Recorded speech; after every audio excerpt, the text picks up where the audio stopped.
Hello hi, ഞാൻ നിങ്ങളിത് പുതിയൊരു ഫ്രൂട്ട് പരിചയപ്പെടുത്താം. ഇതാണ് പർപ്പിൾ ഫോറസ്റ്റ് ഗുവ എന്നുള്ളത്. പേര് പോലെ തന്നെ ഇതിൻ്റെ നിറം കൊണ്ടാണ് പർപ്പിൾ പേര എന്ന് വിളിക്കുന്നത്. ഇത് സാധാ പേരയുടെ അത്ര സൈസൊന്നും വരത്തില്ല, കുഞ്ഞൻ പഴമാണ്. പക്ഷേ ഇത് കൊലകുത്തി കായ്ക്കും. നിങ്ങളിപ്പോൾ കാണുന്നവർക്ക് നിറച്ചാണ് ഇത് പിടിക്കും. ഇതിപ്പോൾ ഒരുപാട് പഴുത്തൊക്കെ ഞാനിത് പിച്ചി ഇഷ്ടം പോലെ ഇത് പിടിക്കും.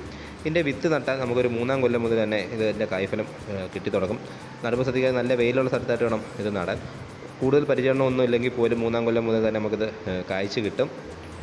ആദ്യത്തെ ടൈമിലൊക്കെ അല്പം കുറവായിരിക്കും, പിന്നീട് ഇതിനൊക്കെ കുലകുത്തി ഇത് കായ്ക്കും. നല്ല മനോഹരമായ കാഴ്ചയാണ് ഇതിൻ്റെ ഇലയും പൂവും കായൊക്കെ കാണാൻ. നമുക്ക് വേണമെങ്കിൽ ഒരു അലങ്കാര ചെടിയായിട്ട് പോലും ഇത് നടാൻ പറ്റും. ഇത് പഴുത്ത് നിൽക്കുമ്പോൾ നല്ല ഭംഗിയാണ്. ഇതൊക്കെ പർപ്പിൾ നിറത്തി നമുക്ക് ആ ചെടി നിറച്ച് ഇങ്ങനെ പിടിച്ച് കിടക്കും. നല്ല ടേസ്റ്റുള്ളൊരു ഫ്രൂട്ട് കൂടെ. എൻ്റെ ടേസ്റ്റ് പറയുകയാണെങ്കിൽ ഇതിൻ്റെ പുറന്തൊലിക്ക് മാത്രം ചെറിയൊരു ചവർപ്പുണ്ട്, അകത്തൊരു പുളിമധുരമാണ്. അതിനൊക്കെ തന്നെ നല്ല 2-3 വിത്തുകളും അതിൽ കാണും. ഞാൻ നിങ്ങളെ ലാസ്റ്റ് കാണിച്ചു തരാം. കുട്ടികളുള്ള വീട്ടിൽ ഇത് നിർബന്ധം കാണാം, അവർക്ക് വളരെ ഇഷ്ടപ്പെടുന്നൊരു ഫ്രൂട്ടാണ്. ഈ പുളിമധുരമാണ് ഇതിന്. കുട്ടികൾക്ക് ഏറ്റവും ഇഷ്ടപ്പെടുന്നൊരു ഫ്ലേവറാണ് പുളിമധുരം എന്നുള്ളത്. അവർക്ക് വലിയവർക്കും ഇത് ഇഷ്ടപ്പെടും. അതിൻ്റെ പുറന്തൊലിക്ക് മാത്രമാണ് ചെറിയൊരു ചവർപ്പുള്ളത്. അല്ലാതെ കൂടുതൽ കാര്യമായ പരിചരണമൊന്നും ഇല്ലെങ്കിൽ പോലും ഒരു 3 കൊല്ലം ആകുമ്പം ഇതിങ്ങനെ നിറച്ച് പിടിക്കാൻ തുടങ്ങും. കുഞ്ഞ മരമാണ് നിങ്ങൾ കാണുന്നത്, അതിൽ തന്നെ നിറച്ച് കായ്ച്ചിപ്പുണ്ട്.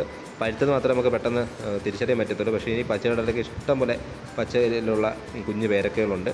എല്ലാവർക്കും ഇഷ്ടപ്പെടുന്നൊരു ടേസ്റ്റുള്ളൊരു ഫ്രൂട്ടാണ്. വലിപ്പം വെച്ച് നോക്കുന്നത് വളരെ ചെറുതാണെന്നേ ഉള്ളൂ, പക്ഷേ എണ്ണം കൊണ്ട് നല്ല രീതിയിൽ കൊലകുത്തി കായ്ക്കും. ഇതിൻ്റെ പുറന്തൊലിക്ക് മാത്രമാണ് ചെറിയൊരു ചവർപ്പുള്ള, അകത്തൊരു പുളിമധുരമാണ്. ഞാൻ നേരത്തെ പറഞ്ഞതൊക്കെ പുളിമധുരമാണ്. നിങ്ങളിത് കഴിച്ചിട്ടുണ്ടെങ്കിൽ നിങ്ങൾ കമൻറ്റ് ചെയ്യുക. അതൊക്കെ നിങ്ങളുടെ വീട്ടിലൊന്നും ഇത് നട്ടിട്ടില്ലെങ്കിൽ നിങ്ങൾക്ക് ഒരു ധൈര്യമായിട്ട് ഇത് വെക്കാനാണ്. നമുക്ക് വേണമെങ്കിൽ ഇത് വലിയ ചട്ടിയിലൊക്കെ വെക്കാൻ പറ്റും. പ്രൂണിങ് ചെയ്ത് നിർത്തിയാൽ മതി. ഞാൻ എൻ്റെ അകം ഞാൻ എന്തായാലും കാണിച്ചു തരാം. ഇതാണെങ്കിൽ ഈ ഒരു പരുവത്തിൽ പിച്ചുന്നതായിരിക്കും നല്ലത്. ഇച്ചിരി കൂടെ ഒരു ഡാർക്കായി കഴിഞ്ഞാൽ എൻ്റെ പുറന്തൊലിക്ക് ആ ഒരു ചവർപ്പ് ഇച്ചിരി കൂടെ കുറയും. ഇതിൻ്റെ അകത്ത് ഞാൻ വിത്ത് നിങ്ങൾ കാണിച്ചു തരാം. നമുക്ക് അകത്ത് ഇതിനൊക്കെ ഒരു 3-4 വിത്ത് കാണും. പക്ഷേ ഫ്ലഷ് നമുക്ക് അടിപൊളിയായിട്ട് കഴിക്കാൻ പറ്റും. ഒരു പുളിമധുരമാണ്. നിങ്ങൾക്ക് വീഡിയോ ഇഷ്ടപ്പെട്ടെങ്കിൽ നിങ്ങൾ തീർച്ചയായും ലൈക്ക് ചെയ്യുക, അതേപോലെ തന്നെ സബ്സ്ക്രൈബ് ചെയ്യുക. Thank you for watching.